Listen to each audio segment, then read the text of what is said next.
Okay, tax questions. So this is equality of written communication. That means it needs to be organised. Doesn't need an essay, but you need to have a logical format to it and showing each calculation to get your workings or your method marks, and then having a conclusion at the end, a bit like a story, beginning, middle and end. So you're thinking first of all about the personal allowance. So that tells us up to 200,000 pesos is at 0%. Therefore our personal allowance would be 200,000, because that's what they're allowed, times by 0, isn't it? Because that's what 0% is. So that gives 0. So no tax is charged on that personal allowance. The next thing we need to look at is something called a standard rate.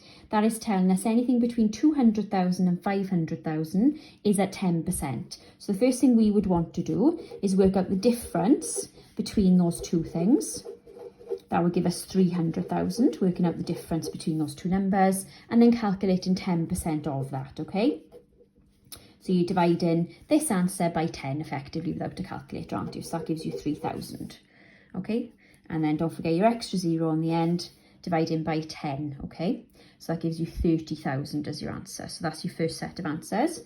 Further rate is looking at this one. So anything over 500,000. So look at what we've got total. That's how much they start with. Think about the difference between those two numbers. That would give you 100,000. So that's what the tax is going to be charged on. And then you work in 35% without a calculator, okay? So you're finding 10% first, then you're multiplying that by 3.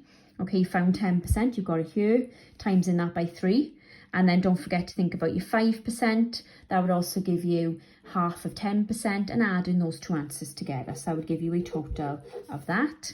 And then you want your total tax.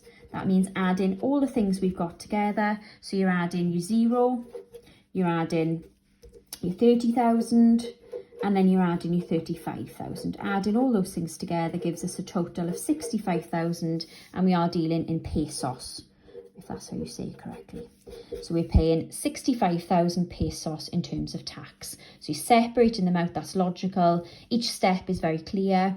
If you need then to show how you're calculating 10%, you might want to do it yourself a little workings column. So for example, 10% would be dividing this 300,000 by 10, so you're knocking a 0 off effectively, aren't you? So that gives you 30,000, okay? Doing the same with your 35%, if you need to show those workings and cannot do that in your head, you would need to show those workings unless you're going to write the answer straight away.